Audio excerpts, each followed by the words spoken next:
Oh, how would an Agile coach manage overlapping iterations? Iterations, sprints, whatever you want to call them. You've got teams working to different cadences. How do you manage it? Well, that's easy. You don't. That's not on you. So we can throw that away. What are you doing in this situation? So imagine you've got teams working on different products.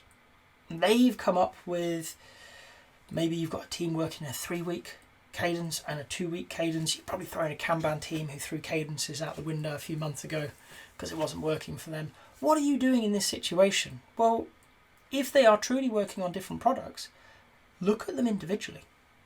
Okay? What does that team that's in a 2-week iteration need from you? The 3-week, the Kanban team, whatever. Okay? People think that they all have to work together. Why? They need to work in the way that is best for them as a team. We need to work around that. Okay? We're human, we're fallible, we're going to get stuff wrong, but what we have to do first and foremost is put their needs and their wishes first. Okay? So get out of your head, if there is at all this idea that they all need to do it in the same way to make your life easier.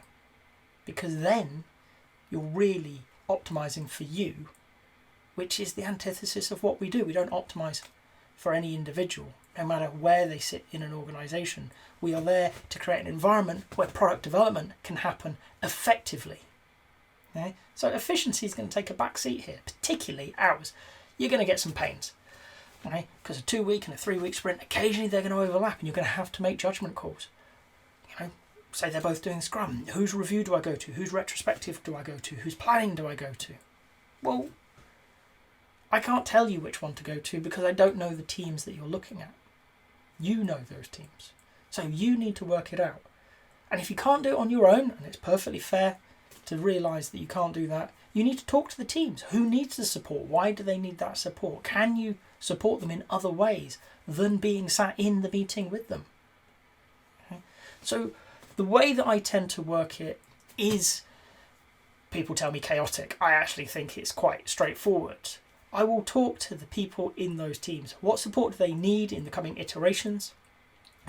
And then at some point I'm going to be making judgment calls. I'm going to be deciding I'm going to prioritise that team over this team because it's newer, because it's got a bigger change, because it's getting more attention and it needs a little bit more overhead support from somebody.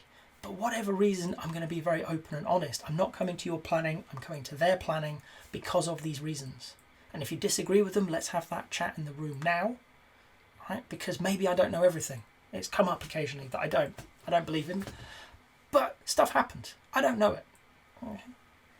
So it does seem chaotic from the outside, but all I'm really doing is I'm prioritising my time, and that's really all we've got. Okay?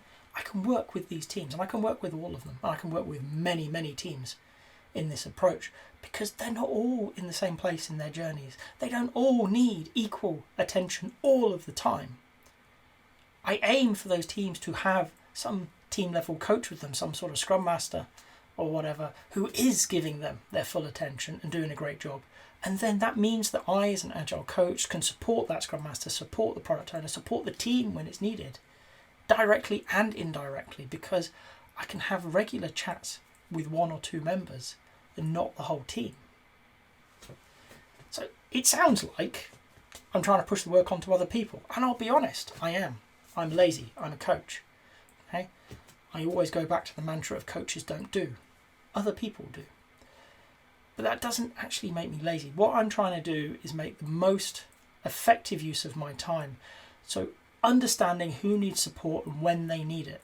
Okay? And being available to provide that support. It's hard. Okay? Because in the thick of it, there's lots of competing questions, lots of competing conversations. What I'm trying to do is build into everything some slack to have that interruptible space. So even if I've got other meetings around an organisation, I'm always going to make sure every day I've got an hour or so spare that is uncalled for and unbooked. So that when that thing happens with that team, I can say, all right, I can't deal with you now. I can't have a chat now. Really sorry. I'm dealing with this team or whatever it is. But at 3 o'clock today, I'll be there. I'll come. We'll have that chat. Hopefully that's soon enough. And if it's not, and if the building's burning down, then of course I'm going to stop it and I'm going to switch tracks to help where I can. But many Agile coaches believe they need to spin all those plates all the time on their own, and they don't. There are many people involved in these teams and around these teams supporting them. What we need to do is work out what's the right type of support for the right people at the right time. It takes skill. It takes, more importantly, experience and practice. You get good at this by doing it and getting it wrong, and taking time out to have a look at what worked and what didn't through your day, through your week, through your month, through the whole engagement. Okay? Reflecting on it, taking away the lessons and working out what are the positive actions you can take forwards to be better next time. If you've got to this point in the video, I hope you've enjoyed it. If so, a like would be appreciated. If you want to hear more from me, more answers to questions that maybe you've got in the Agile world, please subscribe to the channel. And if you've got a question that you really want answered, drop it in the comments. I promise we'll get around to it. Thank you.